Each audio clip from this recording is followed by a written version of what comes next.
In the day's other news, the confirmed death toll from Hurricane Florence climbed to 35, most of them in eastern North Carolina.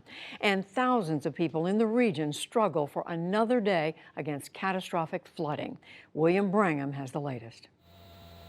The sunny skies over North Carolina make it appear the worst is over, but Florence's waters continue to plague the state. Huge swaths of the state are still underwater today. 1,200 roads remain closed. Interstate 40, a main east-west artery, looks more like a river. The town of Wilmington remains largely cut off. Officials there warned evacuees not to try and re-enter the flooded city. FEMA Administrator Brock Long visited the state today and urged patience. It's going to take some time for the water to recede. Some of these rivers still haven't crested yet, which is incredibly frustrating, not only to you wanting to go home, but it's incredibly frustrating to the responders and to our private sector partners who want to get in and fix the infrastructure. The rainfall dropped by Florence is staggering. Elizabethtown, North Carolina took nearly 36 inches in 4 days, roughly what Seattle, Washington gets in a year. In Fayetteville, this was the Cape Fear River on Thursday. And here's that same bridge this morning. This is history here. We've never seen it like this before. Never seen nothing like this before. 300,000 North Carolinians are still without power, and rescue missions continue. An estimated 10,000 evacuees are living in shelters. Yeah, that's my house right there. In the town of Trenton, this man piloted down Main Street in a boat to go check on his flooded home. Looking at all this is depressing, but the only thing you can do is just take it day by day. Governor Roy Cooper today tried to urge his constituents to hang on just a bit longer. I know for many people, this feels like a nightmare that just won't end. I know many people are tired of the present and are scared of the future. But please know, we will not give up on you. It's hoped that once the rivers crest today, Florence's floodwaters will finally start to recede. For the PBS NewsHour, I'm William Brangham. The storm's remnants blew across the Northeast and New England today, touching off flash floods in New York State and New Hampshire. North Korea's leader Kim Jong Un met with South Korea's President Moon Jae-in today to begin their third summit. Kim greeted Moon at the airport in the North's capital, Pyongyang, as crowds waved flags symbolizing Korean unification. Later at a banquet, Moon talked of his objectives.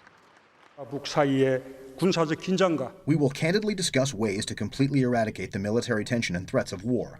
Denuclearization of the Korean Peninsula and establishment of peace are also important issues. We will take the first step to open a new era of permanent peace and cooperation. Moon has also said he hopes to help talks between the U.S. and North Korea get back on track. In Libya, rival militias have resumed fighting in the capital, Tripoli, shattering a new ceasefire. The clashes damaged generators and caused mass power outages today across large parts of the country. Militias have fought over Tripoli since the dictator Muammar Gaddafi was overthrown and killed in 2011. Tensions between Russia and Israel ran high today after a Russian military plane was shot down off northern Syria. All 15 on board were killed. Syrian air defenses hit the Russian aircraft by mistake. They were firing at Israeli jets that attacked targets inside Syria's Latakia province.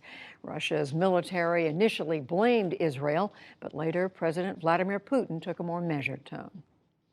It looks more like a chain of tragic accidental circumstances because an Israeli plane did not take down our plane. But certainly, we have to seriously look into it. Referring to response actions, they will be targeted at ensuring additional safety of our military personnel and objects in Syrian Arabic Republic. These will be the steps that everyone will notice. Israeli Prime Minister Benjamin Netanyahu expressed sorrow, but said Syria bears the blame. He also said Israel will continue attacks against Iranian forces inside Syria and weapons headed for Iran's proxy, the Hezbollah militia. Back in this country, the U.S. Supreme Court today refused to block a lower court ruling that forced a conservative group to disclose its donors. The ruling requires that so-called dark money groups name all contributors who have given at least $200 in the past year. Such groups are playing a growing role in political campaigns, including the current midterms that will decide the balance of power in the Congress. The U.S. Interior Department has rolled back an Obama-era rule that said energy companies must capture methane gas at drilling sites.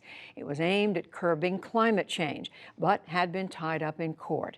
Last week, the Environmental Protection Agency proposed weakening a similar rule on emissions from public and private lands. And on Wall Street, gains in tech, bank, and energy stocks outweighed worries about a trade war with China.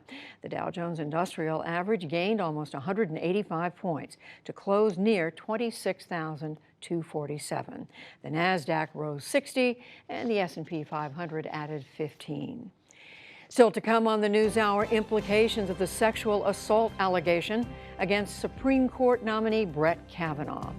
The president announces tariffs on another $200 billion worth of goods imported from China. A Honduran man is deported without his daughter after entering the U.S. illegally, and much more.